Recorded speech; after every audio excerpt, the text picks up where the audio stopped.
The hunt is in full force. In the enemy's mind, he never knows where to go. His sanctuary is being denied each and every day.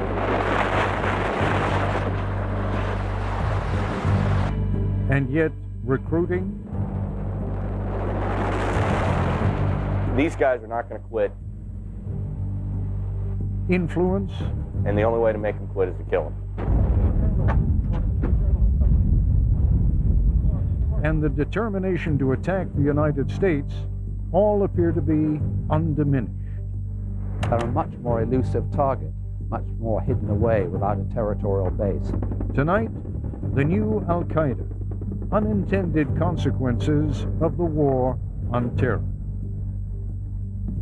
From ABC News.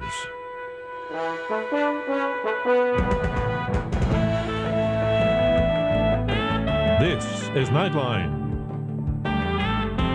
But first, we're going to take you to a point that is the closest thing to a front line in the war against terrorism, the border area between Afghanistan and Pakistan. That is where the hunt for HVTs, or high-value targets, in Al-Qaeda's leadership is concentrated. What you're about to see is the work of an independent filmmaker, Richard Mackenzie. He and cameraman William Skinner were embedded for 6 months with a U.S. Marine helicopter squadron in Afghanistan. It was the Marines who brought them to a camp about 10 miles from the Pakistani border. The troops here are members of the 1st Battalion of the 501st Parachute Infantry Regiment.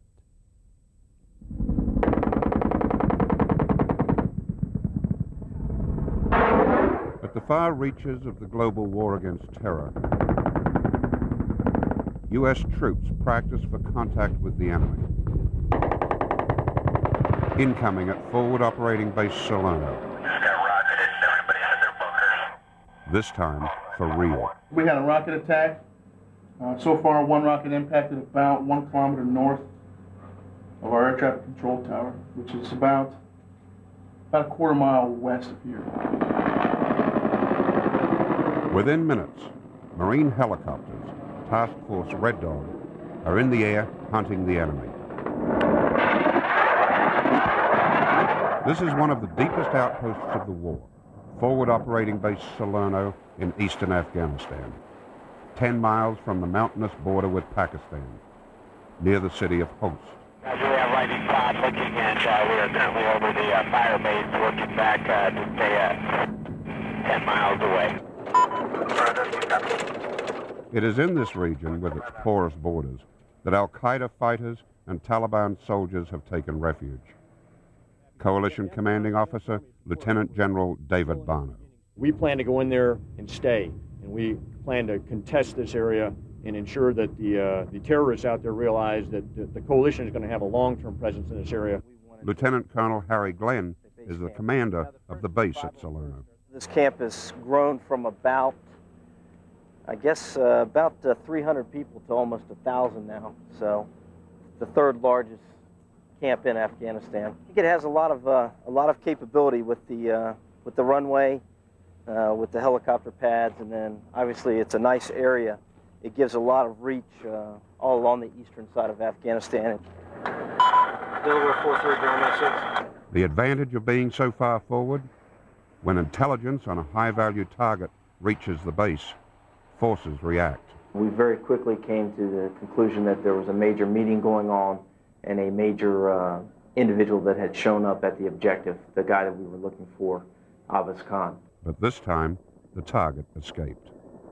We found numerous caches, numerous weapons.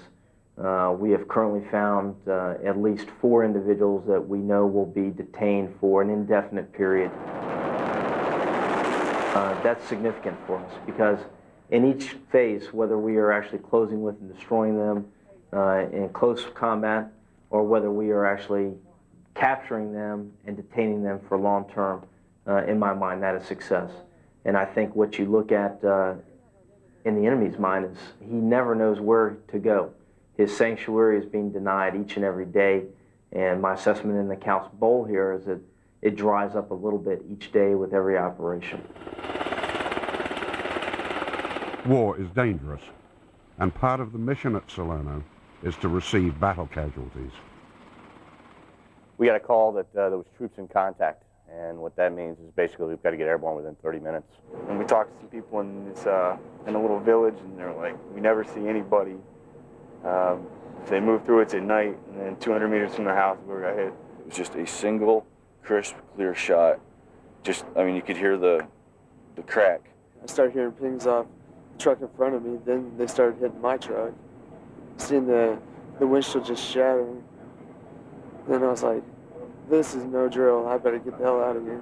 And CO just said, go. And as soon as he said go, just everything. That's when like it erupted. A lot of machine gun fire and stuff, and some RPGs. Then my leg just falls apart basically. So I'm trying to drive there with one foot, trying to stay calm, not wreck. It went from troops in contact to 3 soldiers were hurt, and that we needed to get some medevac in there. The shrapnel went straight through. It's on my skin. However, it did fracture the lower little part of my femur. There is rarely a day the medevacs are not flying, either for American troops or local Afghans. We were told as a priority, local national with a landmine injury to the hand. That's pretty much it. There's nothing surprising about this one. It's pretty much our routine.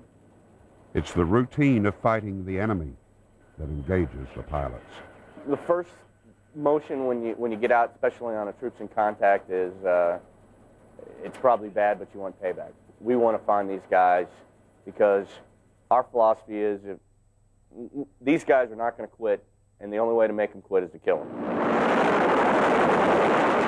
I have no regrets to join the Army. I'm proud to be here serving my country so everybody can be free back there. I'm Richard Mackenzie for Nightline at Salerno Forward Operating Base, Afghanistan. When we come back, the new report that says Al-Qaeda is strong and growing stronger.